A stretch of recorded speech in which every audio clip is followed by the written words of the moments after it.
they don't preach in church anymore. Okay? You need a covenant with God. You need to make a covenant with God. And the reason why, because all of this stuff is in the scriptures, and this is something that we must do, because when we look at Jesus Christ with an open eye, Jesus Christ had a covenant with God. He had a covenant with God. When you make a covenant with God, you have to keep that covenant. And this is what you need, people. You need a covenant with God. A lot of you people who are listening to this message, you don't even have a covenant with God. You have not made a covenant with God.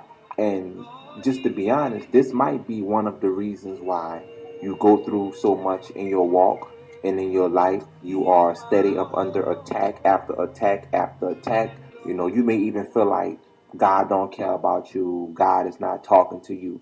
God is not with you. People don't preach this in church no more. It's like they don't talk about this stuff because it's probably too deep for the people.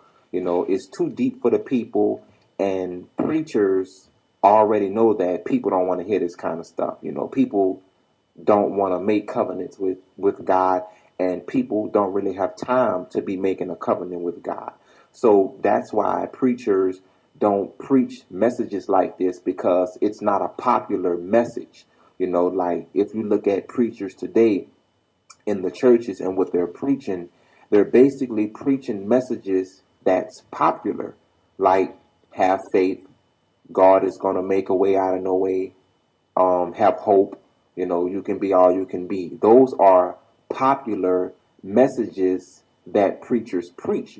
They preach popular messages. They preach messages that's going to make them more famous and more rich, and it's going to make them more popular because they're preaching something that everyone wants to hear. Because when we look at life, everybody's going through something. So you're going to get people who will run to church just to hear God is going to make a way. But when you get messages like this on making a covenant with God, people don't want to hear that because it's too deep, it's too much truth, and it's too serious, because people don't have time to be making covenants with God. And I'm not talking about worldly people. I'm talking about saints. I'm talking about people who claim that they are following Christ.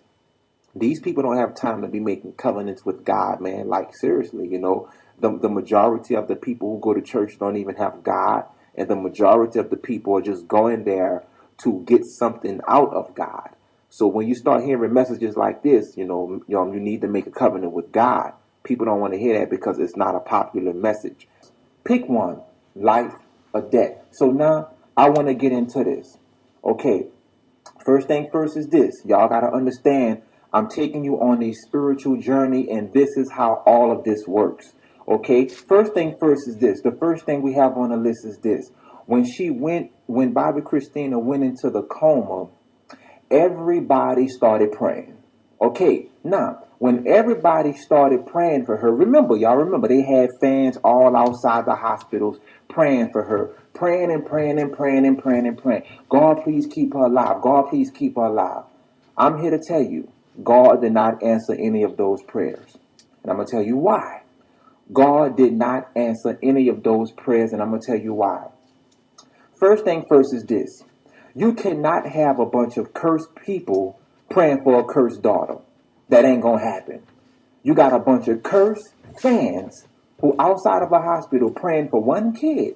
And then the kid that they praying for is cursed. So those prayers are not even going to be effective enough. Those prayers are not even going into heaven. God is not going to answer any of those prayers, because in order for you to pray for somebody, you have to be blessed yourself. Cursed people cannot pray for a cursed kid that's smoking crack and snorting coke and all that stuff. It's not going to happen, okay? That's common sense. Now, another reason to that as well is that God didn't answer those people's prayers is because of the simple fact the prayers are fake. Remember, y'all, They was only praying for her because she's a celebrity kid. They was only in front of the hospital because she's a celebrity kid. But remember, God is a fair God, and God is a God of justice, and God is a God of what's right.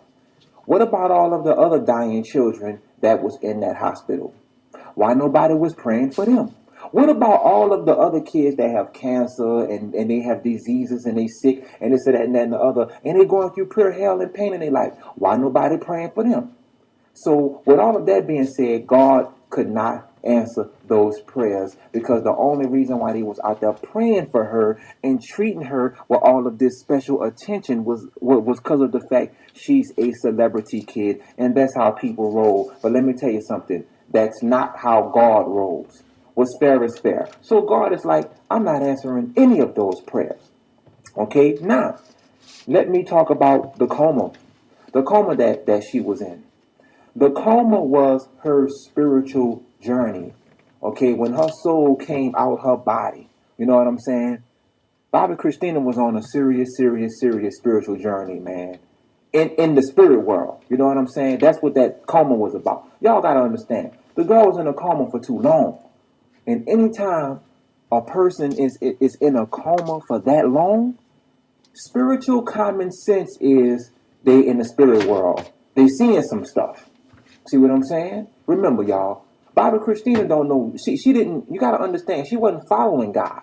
Let's understand this. She was not following God. She did not have a deep relationship with God. She wasn't in God's plan for her life. So when she's in this coma, in this spiritual journey, remember her soul came out her body. She's in the spirit world. This girl probably seeing demons and angels and fallen angels. And 9 times out of 10, this girl probably saw Satan himself. You know what I'm saying? And also, this girl, 9 times out of 10, she have already met the real Jesus and had a talk with him. In the spirit world. You got to understand that. In the spirit world, 9 times out of 10, she already saw the real Jesus. She already had a deep talk with him. She already saw Satan and demons and angels and all that stuff.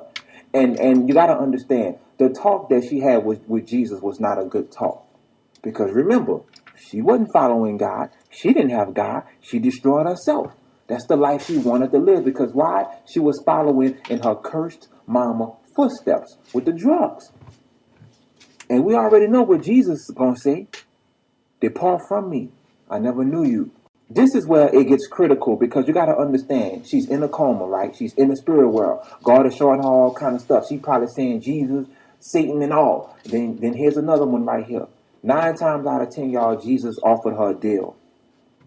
When she came out her body and met Jesus in the spirit world, when she was in that coma. Remember, she was in that coma for months. For what, 2-3 months, I think? So remember, 9 times out of 10, when she was in that coma and her spirit came out of her body and she's meeting Jesus, 9 times out of 10, Jesus offered her a deal.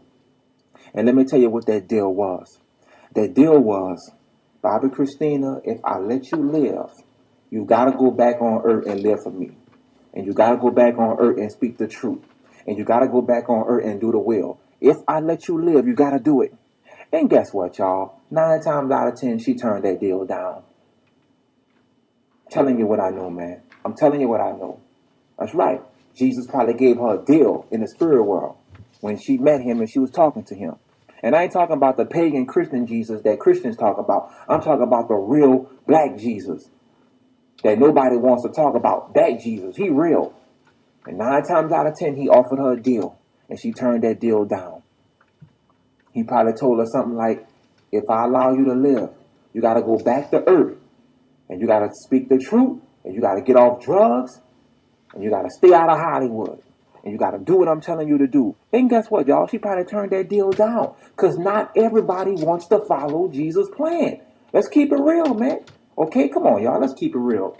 What person in a rightful mind just really want to follow Jesus' plan? Nobody. Because Jesus' plan come with too much. And 9 times out of 10, she turned that deal down. And Jesus was like, well, I can't let you go back to earth. Can't do it. Can't. Deal for a deal. If you follow my will, and if you do what I'm telling you to do, and if you obey me, I'll let you live and go back to earth. But since you can't, you have to enter the tunnels of hell. That's how this works in the spirit world, man. I am God Almighty. Walk before me faithfully and be blameless. Then I will make my covenant between me and you.